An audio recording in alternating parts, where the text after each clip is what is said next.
What is going on, Pats Nation? You guys already know who it is. Patriots Global back here with another video. And in this one, we're going to try something a little bit new. This is something you already guys saw me do over on Bleacher Report. If you guys aren't following me over there, make sure you do a lot of cool, fun, exclusive, immediate content over on there. So check me out there. But this is something new that I wanted to try for the channel also.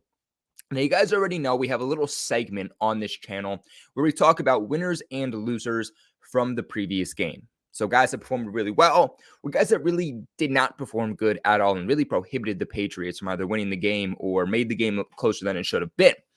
And this one, we're going to be talking about some grades for the Patriots, and not players, but specific areas of the Patriots team. So we're going to give the team an overall grade for Patriots versus Jets, but we're also going to grade passing offense, rush offense, pass defense, and run defense. Guys, if this is a video that you guys like and a new segment that you guys like and want to see, make sure you hit that like button on your way in. Leaving a like tells me that, hey, you guys want to see more videos like this. You guys want to turn this into a weekly segment for the rest of the season. And it also helps the channel out tremendously. So without further ado, let's roll the Patriots Global intro and hop into today's video.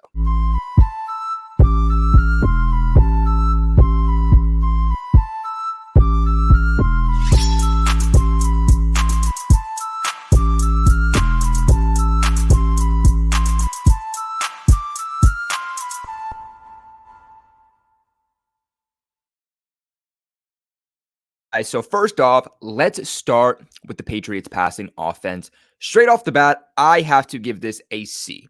And I thought about giving this a C- for the Patriots, but I thought to myself, well, there were also some big plays that ultimately were not given to Mac Jones or the receiver because of defensive pass interference several different times that were not called. So I can't put that all on Mac Jones or the receivers because that would have been a little bit more inflated if, it's not defensive pass interference or, that play is just called as a penalty, which it wasn't. So ultimately gave this one a C because I did think there were some good moments that unfortunately just were not called by the refs.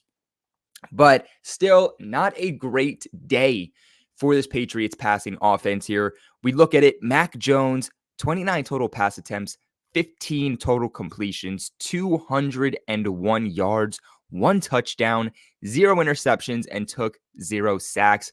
Just over a 50% completion percentage. Not a great game from Mac Jones. I don't put that all on him. Obviously, it was rainy. This should have been more of a running game for the Patriots, but obviously they don't have much of a run game, so they had to rely on this passing game that really just, for the most part, was not there. But can't only put it on Mac Jones. Pharaoh Brown, a blocking tight end, and I do give him a lot of credit for how he's played, and I want to see him more implemented, but mainly a blocking tight end. Tight end 3 for you, leads your team in receiving yards by the end of the game. 71 total yards, obviously 58 of those coming from 1 reception on that long touchdown he had early on in the game. Kendrick Bourne, 4 receptions on 5 targets, 46 yards. Devontae Parker, 3 targets, 2 receptions, 19 yards. Mike Gesicki, 1 target, 1 reception, 18 yards. Hunter Henry, 5 targets, 2 receptions, 17 yards. DeMario Douglas targeted 3 times, 1 reception for 15 yards.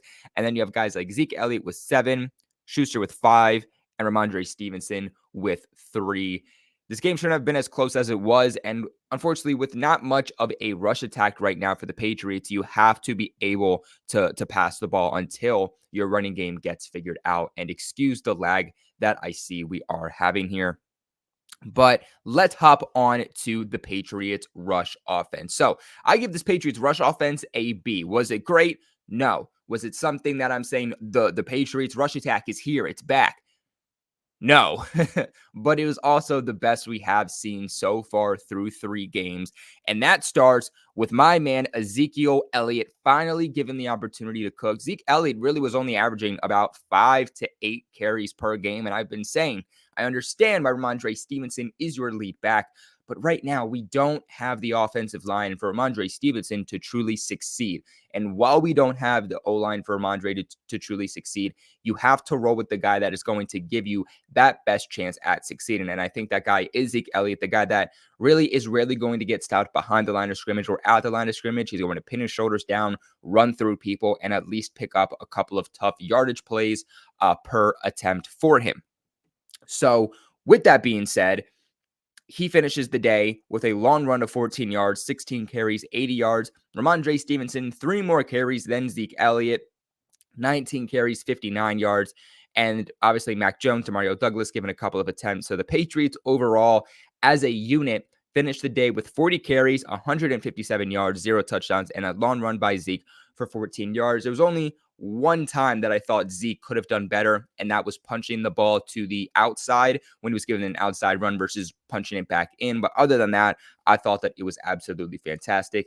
And I see we're lagging here a little bit, so I do want to fix that real quick. And while I do that, how about we listen to today's sponsor, one that you guys should definitely consider looking into. Hey guys, sorry to cut the video real quick, but I had a very important question that I had to ask you, and that is, have you ever Googled yourself, or maybe a friend, or maybe a family member Googled themselves and saw their private information being used? Maybe like their name, their phone number, their social security number, their address, maybe their credit card information? God knows I have, and the only reason that I was able to find that and take care of it was because of today's sponsor over at Aura. So what Aura is an identity protection service. And what they do is they go ahead for you so you don't got to do the hard work, and they scour the internet for any of your information being used illegally that you didn't want them to use. The other great part is that they'll monitor your credit. They'll see if your phone number is being used to robocallers, which if you don't know what those guys are, they're essentially the ones that call you about 5 times a day and absolutely annoying the heck out of you. And then sometimes when you do answer, it's just a creepy breathing voice on the other end. I mean, just today alone, I got about 6 of those. Because little do you know, these data brokers are actually trying to sell your information to robocallers, to spammers who are trying to find out your own personal information, such as where you live. So what Aura will do is they'll essentially send you an email or notification saying that, hey, someone's trying to use your phone number. Someone's trying to access this information about you. Do you want us to delete it from the web? In which I would expect you to say, yes, get rid of it. Unfortunately, in today's society, a lot of threats that we all face on a day-to-day basis come online, and unfortunately, the scary part is that we can't always see it. Aura's going to come in, protect you, protect your family from threats that we can't see and we don't even know are coming. And there's a lot of different websites out there that do identity protection, credit monitoring, all that good stuff, but there's no website that does it all bulked up into one in one place. You're not paying for several different subscriptions on different websites.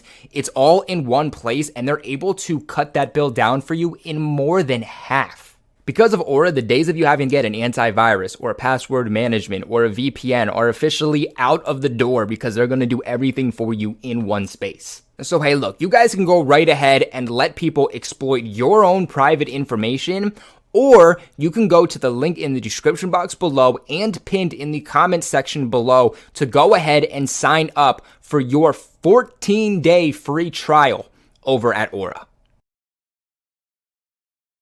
Yes, guys, go ahead and check out Aura. I promise you that is going to be well worth it and is going to keep you safe, which is most important at the end of the day. And a free trial, I mean, come on. You can't go wrong with that.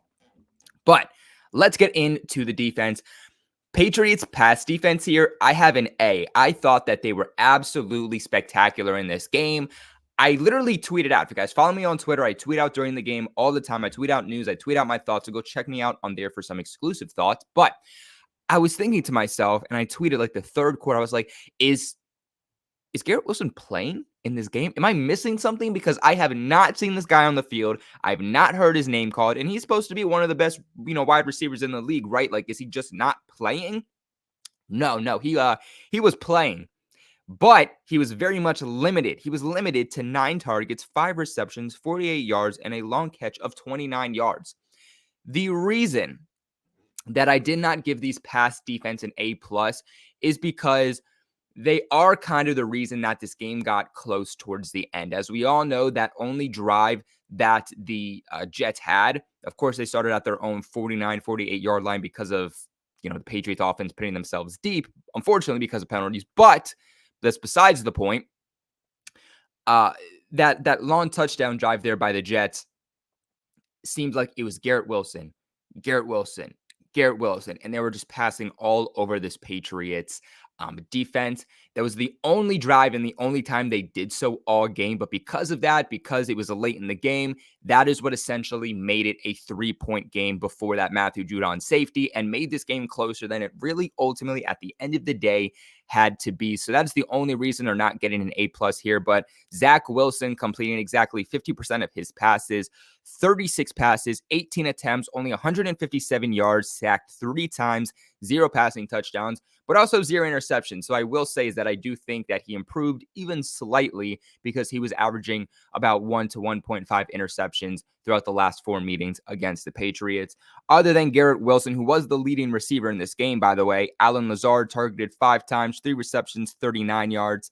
Tyler Conklin targeted 5 times, 3 receptions, 26 yards. Randall Cobb, 2 targets, 1 reception, 12 yards. They just were not able to get anything going for the most part. But I think what helped make them such a one-dimensional offense and what helped this pass defense so much is the Patriots' ability to stop the run defensively. I give the Patriots' run defense an A+, baby, an absolute A+. After letting up over 120 yards and a 40-yard rushing touchdown to Raheem Mostert last week against the Miami Dolphins, this team absolutely showcased itself. And this was an area of the Patriots defense, of this team in general, that I was really starting to get concerned about. Not looking good last week, looked pretty decent in week 1 against the Eagles, had issues with it during the offseason and the preseason, but it looks like they have it figured out. Even with having Devon Godchaux, your starting nose tackle, and Daniel Ekuale go out fairly early in this game with injuries, they were still able to limit the entire rushing attack. Not just the running backs, not just Dalvin Cook, Breece Hall, but Zach Wilson. Anybody who ran the ball in this game for the Jets, 22 total carries, 38 total yards, a long run of 7 yards, and 1 total touchdown. Dalvin Cook, 8 carries, 18 yards. Breece Hall, 12 carries, 18 yards. Again, they were able to truly just get rid of that run offense there for the Jets, which made this Jets offense so one-dimensional and for the most part helped the Patriots shut them down to only 10 points. Pretty much 3 points. They had 3 points going into halftime, and then pretty much in garbage time got that 7 points starting at that 48-yard line like I mentioned. But my overall grade for the Patriots in this game is going to be a B. It's going to be a B, guys. I see we're lagging a little bit here. Work with me. Kind of have some storms going through my area right now, per usual, that time of the year. But I got a B for the Patriots. Almost was a B-, but the reason that this is so inflated comes to the Patriots defense. Between that A and that A+ with how stellar this defense was, that really brings up that overall grade for a B. I thought this was a game for the Patriots. That's it. The B is an overall, they played. They were there. They got the win. They're in the win column. Sweet. Good. But it's nothing where I'm jumping up and down. I'm screaming. I'm saying this is a Super Bowl team or anything like that. But I'm also not here kicking the wall or anything like that, saying that this team won't go anywhere. They played a game. They played a game against one of the best defenses in the NFL. They got in the win column, especially against an in-division rival. That's always hard. So overall, the overall grade for the Patriots is going to be a B in this game. What are your guys' grades for the Patriots, though? Let me know in the comments section below. Remember to leave a big like on the video and, of course, subscribe to the channel for all of your New England Patriots news. As always, I appreciate you guys for watching, and go